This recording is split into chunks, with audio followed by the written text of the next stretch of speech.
आइए डिफरेंशिएशन के अगले पार्ट में आज हम फिर आपका स्वागत करते हैं और डिफरेंशिएशन के अगले पार्ट को आज स्टार्ट करते हैं, ठीक ना। तो चलिए आज हम सीखेंगे जो हम सीख रहे थे फर्स्ट प्रिंसिपल की मदद से डिफरेंशिएशन निकालना। तो आज हम सीख रहे हैं उसके अगले कड़ी में आज हम सीखेंगे कुछ डिफरेंशिएशन को याद रखने से हम क्वेश्चन कैसे आसानी से बना सकेंगे। तो आज का जो हमारा काम होगा उसमें आपको कुछ डिफरेंशिएशन याद करने के लिए दिया जाएगा। यदि उसको आप याद कर लेते हैं तो आप आसानी से फिर आगे के क्वेश्चनों को बना पाएंगे। लेकिन एक साथ हम सारे डिफरेंशिएशन को यहाँ नहीं रखेंगे, हम जैसे जैसे आपको चैप्टर पढ़ाते जाएंगे वैसे वैसे डिफरेंशिएशन को रखते जाएंगे, ठीक ना, जो आपके लिए जरूरी होगा, ठीक ना। इसी कड़ी में हम आगे बढ़ते हैं और आपके लिए जो अब क्वेश्चन आने वाला होगा उसके लिए पहले आज आपके लिए डिफरेंशिएशन आएगा जिसको आपको याद कर लेना होगा। यदि आप उसको याद कर लेते हैं तो फिर इसके अगले पार्ट से हम लोग क्वेश्चन देखने लगेंगे, ठीक ना। तो चलिए सबसे पहला क्वेश्चन यहाँ हम लोग लेंगे। यहाँ पे सबसे पहला जो याद करने के लिए हम लोग लेंगे उसमें लेंगे क्या, जैसे देखिए differentiation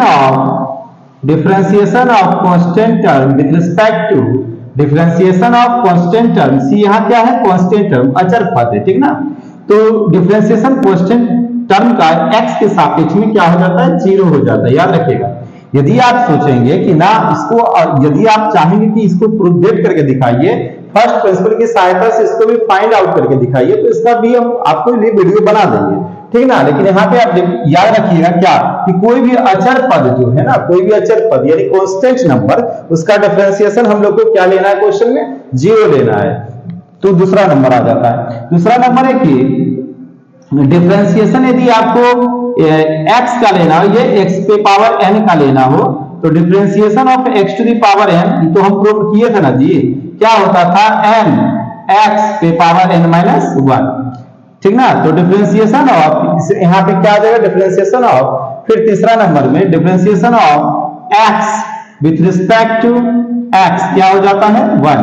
differentiation of x with respect to x कितना हो जाएगा, 1 हो जाएगा, ठीक ना। कैसे होगा ये भी आपको दिखाएंगे। अभी आप पहले याद करने के लिए आप इसको एक टेबल आपको बना के दे देते हैं जिसको आपको याद करना होगा, ठीक ना। उसके बाद फिर हम आपसे बात करेंगे। तो चलिए इसके बाद अगला टर्म इसमें आ गया कि डिफरेंशिएशन ऑफ, यदि आपको दे दिया जाए डिफरेंशिएशन ऑफ, मान लिया जाए कि ये x पे पावर n को आपको हम करवा दिए, ठीक ना। अब यहाँ पे ले लेते हैं कि अगर आपको 1/x दे दिया जाए तो क्या कीजिएगा, इसका भी याद रखिएगा, क्योंकि जितना याद रखिएगा क्वेश्चन बनाने में उतना आपको सुविधा होगा, नहीं तो फिर दिक्कत होगा। तो -1/x² हो जाएगा, ठीक ना। यहाँ पे एक चीज आपको याद रखना होगा कि जहां x नॉट इक्वल टू 0 हो, यानी x 0 के बराबर ना हो, नहीं तो अनडिफाइंड चीज हो जाएगा, ठीक ना। फिर अगला टर्म में देखिए कि यहां तक से के लिए, उसके बाद देखिए ये अलजेब्रा वाला हो गया, अब ये ट्रिगोनोमेट्री वाला देख लीजिए, ठीक ना, ट्रिगोनोमेट्री वाला। तो इसमें आपको कांस्टेंट टर्म का 0 याद रखना है, x to the power n का n into x to the power n minus 1, जो कि हम प्रूव भी किए थे, और x पे पावर 1 यानी x का आपको डिफरेंशिएशन लेना हो तो 1 याद रखिएगा, 1/x का लेना हो तो -1/x² होता है, इसको याद रखिएगा। अब चलिए यहां पर आ जाइए, इसमें ट्रिगोनोमेट्रिक फलन को देख लेते हैं। तो जैसे डीसी आपसे पूछा जाए कि sin x का, DC of sin x with respect to x क्या होगा, तो DC of sin x with respect to x क्या हो जाएगा, cos x हो जाता है, ठीक ना। उसी प्रकार से डीसी ऑफ cos x यदि आपसे पूछा जाए विथ रिस्पेक्ट टू x तो बोलना है -sin x हो जाता है। ये सब निकाले थे ना, हम आपको निकाल के दिखा चुके हैं ये सब। तो डीसी ऑफ, यदि आपसे tan x पूछा जाए तो DC of tan x with respect to x क्या होता है, निकाले थे ना, sec² x होता है। चलिए बढ़ते चलते हैं। तो DC of cot x with respect to x क्या हो जाएगा, -cosec² x, ठीक ना। इसी प्रकार से DC of sec x with respect to dx क्या आ जाएगा, sec x इंटू में tan x। फिर यहाँ पे आ गया डीसी ऑफ, चलिए यहां ले लेते हैं, DC of cosec x with respect to x क्या आ जाएगा, -cosec x into cot x। ठीक ना। इस तरह से आपके लिए हम क्या कर रहे हैं, तो आज आपको ये सारे डीसी याद करने होंगे, जिसको याद करने के बाद जो अगला क्वेश्चन आने वाला है वो आप आसानी से देख पाएंगे। तो इसको आप जितना याद रखेंगे उतना ही आपके लिए फायदेमंद होगा। तो चलिए यहाँ पे आप क्या देख लिए, तो 6 त्रिकोणमितीय निष्पत्तियों का भी आप डीसी यहाँ देख लिए। उसके बाद अलजेब्रा के रूप में और कांस्टेंट टर्म का आप डीसी आज की क्लास में देख रहे हैं, ठीक ना। तो आपको कैसे याद करना है, तो DC of constant term with respect to dx क्या होगा, 0 होगा। DC of x to the power n क्या होता है, n into x to the power n minus 1 होता है। DC of x with respect to x क्या आएगा, 1 आएगा। DC of 1 by x with respect to x क्या आएगा, माइनस 1 बटा x स्क्वायर आएगा, जहां x नॉट इक्वल टू 0 हो। DC of sine x with respect to x cos x होता है। DC of cos x with respect to x minus sine x होता है। DC of tan x with respect to dx sec square x होता है। DC of cot x with respect to x minus cosec square x होता है। DC of sec x with respect to dx यानी x sec x into tan x होता है। DC of cosec x with respect to x minus cosec x into cot x होता है, ठीक है। यहां तक आप समझे इन बातों को। अब आपको लग रहा होगा कि इसमें आपको एक चीज जानने का इच्छा होगा कि ये c जो एक कांस्टेंट टर्म है इसका 0 क्यों हो जाता है, इसको हम दिखाएंगे आपको, ठीक ना। क्यों 0 हो जाता है उसको भी प्रूव कर देंगे। आप चाहेंगे कि x का क्यों हो जाता है, इसको भी हम प्रूव कर देंगे। ये वाला पार्ट आपका प्रूव हो चुका है, वीडियो लोड है इसका, जाके देख सकते हैं। डिफरेंशिएशन पार्ट 1 इसी का वीडियो बनाया गया था फर्स्ट प्रिंसिपल की सहायता से, ठीक है। इसमें आप चाहेंगे कि 1/x का हो जाए तो 1/x का भी हम आपको ला देंगे। अब पहले इन बातों को समझिए कि ये जो त्रिकोणमितीय निष्पत्तियां हैं, ये 6 त्रिकोणमितीय निष्पत्तियों का जो हम आपके लिए यहाँ डिफरेंशिएशन लिखे हैं, इसको पहले आसानी से आप समझ लीजिए कि आपको याद किस तरह से करना है। तो डीसी ऑफ साइन एक्स का साइन का कोस बोल देना है, कोस का साइन बोल देना है। अब बातें यहाँ प्रश्न उठता है कि हम कैसे याद रखेंगे कि यहाँ पर माइनस आता है, यहाँ पर माइनस आता है और यहाँ पे माइनस आता है। तो देखिए एक बड़ा ही आसान ट्रिक है यहाँ पर। ट्रिक क्या कहता है, ट्रिक यहाँ पे कहता है कि जो यहाँ पर जो त्रिकोणमितीय निष्पत्तियां हैं, ट्रिगोनोमेट्रिक रेशियो जो है, यदि सी से स्टार्ट हो रहे हैं, सी से स्टार्ट हो रहे हैं, इसका मतलब उसके जो डीसी है, डिफरेंशिएशन है, उसके डिफरेंशिएशन में आपको क्या लगाना है, माइनस लगाना। देखिए यहाँ पे जो कॉस है वो सी से स्टार्ट होता है, इसलिए इसके डिफरेंशिएशन में आपको माइनस यूज करना है। यहाँ पे कोटेक्स में देखिएगा ये सी जो है सी से स्टार्ट हो रहा है कोटेक्स, इसलिए इसके डिफरेंशिएशन में आपको माइनस लगाना है। और कोसेक एक्स जो है वो भी उसका जो डिफरेंशिएशन है वो भी सी लेटर से चालू हो रहा है, तो सी वाला जो भी होगा उसमें माइनस आपको लगा देना। तो बड़े आसान ट्रिक से साइन का कोस, कोस का साइन, टेन का सेक स्क्वायर एक्स रट लो, और उसके बाद जो सी से चालू हो उसमें माइनस लगा दो, और जो सी से चालू ना हो उसके आगे में माइनस मत लगाओ। तो इस तरह से याद रखना बड़ा सहज है, सरल है। तो उम्मीद करते हैं कि आप भी याद इसको कर लेंगे, ठीक है। इस तरह से यहां तक आप नोट कर लिए होंगे कॉपी में। यहां तक नोट करने के बाद हम आप आगे बढ़ेंगे और आपको इस प्रूव करके दिखाएंगे कि किसी भी कांस्टेंट टर्म अचर पद का डीसी कैसे 0 हो जाता है। फर्स्ट प्रिंसिपल की सहायता से हम आज के क्लास में आपको निकाल के दिखा रहे हैं। तो चलिए आप इसको मिटाते हैं और बढ़ते हैं हम आगे, ठीक ना। चलिए यहां तक देख लीजिए, तो यहां तक समझ गए ना। इसको आपको याद करना ही होगा, क्योंकि जब हम क्वेश्चन बनाएंगे तो आपको ये याद होना चाहिए। यदि आप याद कर लेते तो ऑब्जेक्टिव क्वेश्चन को भी मारने में आपको सुविधा होगा, साथ साथ आपको बड़े बड़े क्वेश्चन बनाने में काफी सुविधा होगा। तो इसी उम्मीद के साथ इसको मिटाते हैं कि आप जरूर याद करेंगे। चलिए इसको मिटा देते हैं, बढ़ते हैं आगे। चलिए तो अब हम आपको दिखा रहे हैं कि किसी भी कांस्टेंट टर्म का डीसी क्यों 0 हो जाता है, इसको हम प्रूव करके आपके सामने दिखाएंगे। तो आपको याद करने में भी ठीक रहेगा कि चलो भाई आप देख चुके हैं कि इसका डीसी 0 होता है। चलिए तो सबसे पहला काम आपको पता होगा कि फर्स्ट प्रिंसिपल की सहायता से जो भी हम डीसी निकालते हैं, जो भी डिफरेंशिएशन करते हैं, उसमें सबसे पहला काम हम माना की करते हैं। तो चलिए यानी फर्स्ट प्रिंसिपल की सहायता से हम कांस्टेंट टर्म का यदि आपको 0 दिखाते हैं तो सबसे पहला काम क्या करना होगा, माना की आपको करना होगा। तो माना की आप करो, माना कि y बराबर c, इसको पहला समीकरण मान लो। फिर लिखो कि y में अल्प परिवर्तन डेल y तथा x में संगत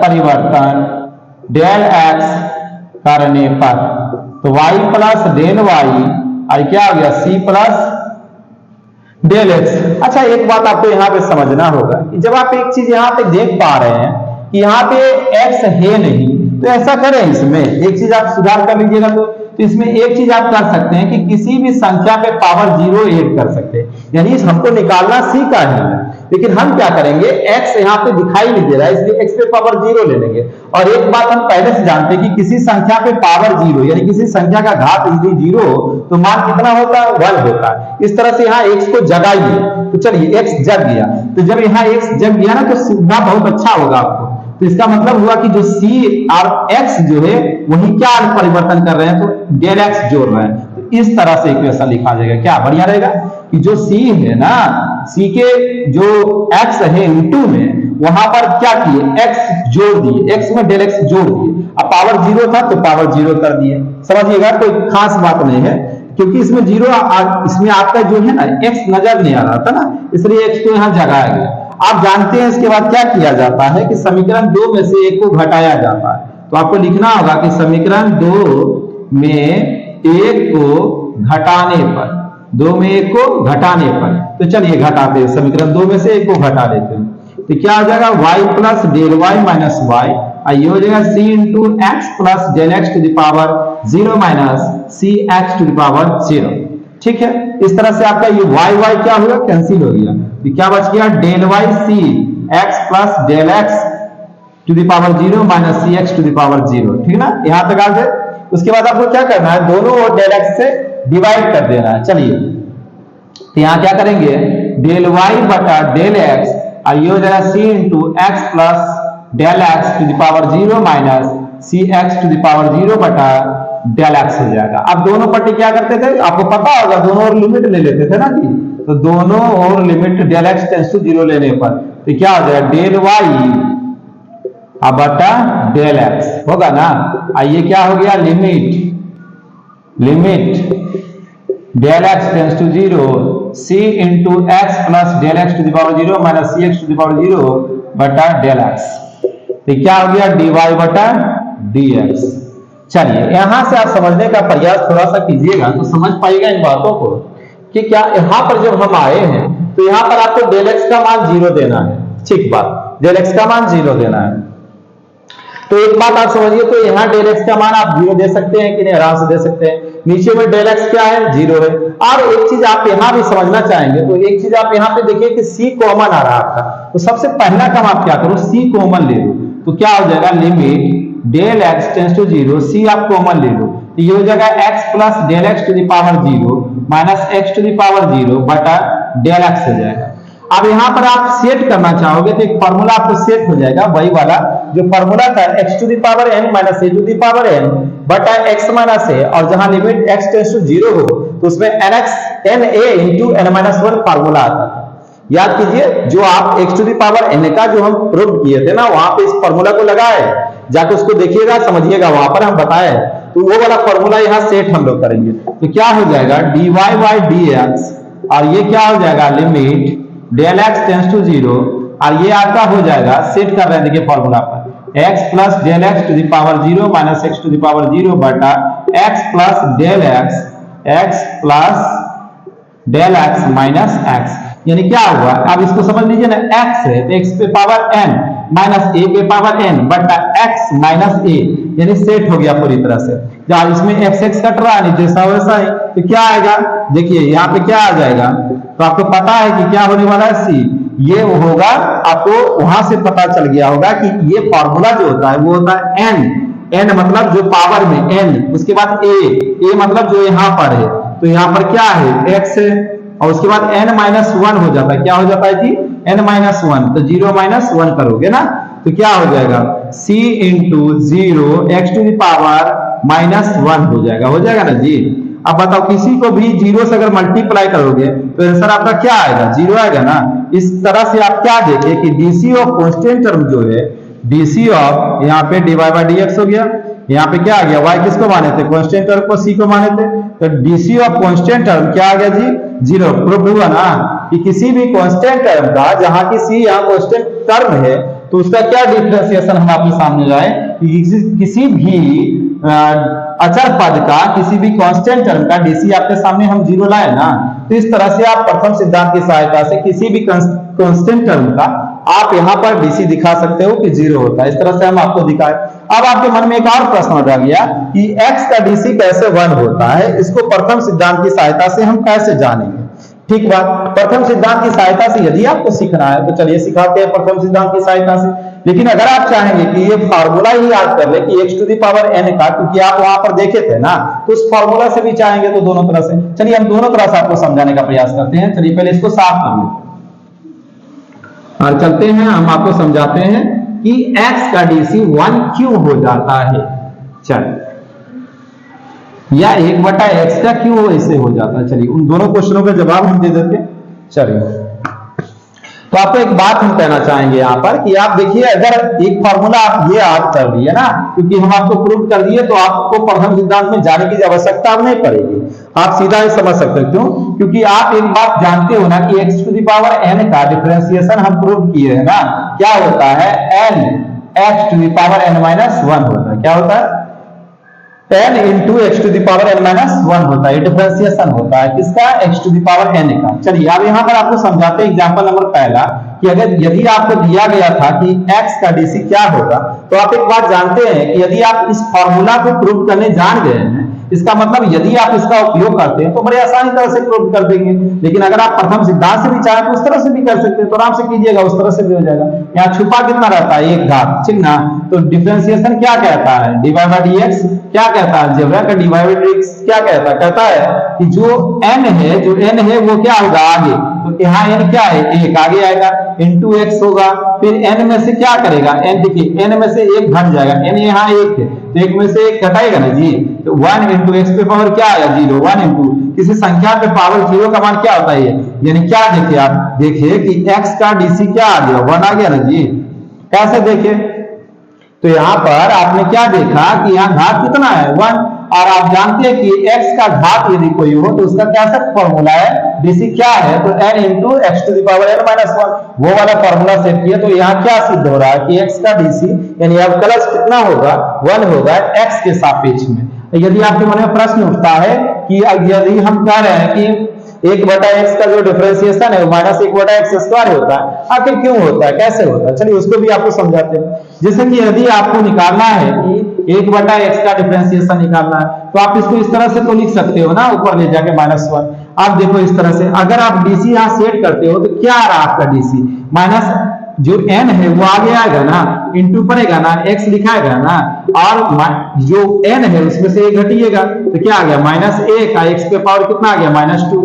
अब इस माइनस को आप चाहेंगे खत्म करना, तो क्या करते हैं आप, इसको आप नीचे करेंगे तो 1/x स्क्वायर लिखेंगे, जैसे कि माइनस खत्म हो जाएगा, यानी फाइनल आंसर आपका क्या आ गया, -1/x square. DC of 1/x आपने क्या देखा, डीसी ऑफ 1/x आपने देखा -1/x स्क्वायर। बताइए, इस तरह से आप चाहें यदि, तो आप इसको क्या कर सकते हैं, आप प्रथम सिद्धांत से भी इसको निकाल सकते हैं, आप इसको प्रथम सिद्धांत से भी निकाल सकते हैं। लेकिन हम तो आपको ये प्रथम सिद्धांत से सिखा चुके हैं ना, तो जब सिखा चुके हैं, ये प्रूव कर चुके हैं, तो इसकी सहायता से आप इन सब चीजों को आसानी से सीख पाएंगे। तो चलिए इसी उम्मीद के साथ कि आप ये वीडियो पूरी तरह से देखेंगे, ठीक है। इसके अगले पार्ट में क्वेश्चन आपका आएगा।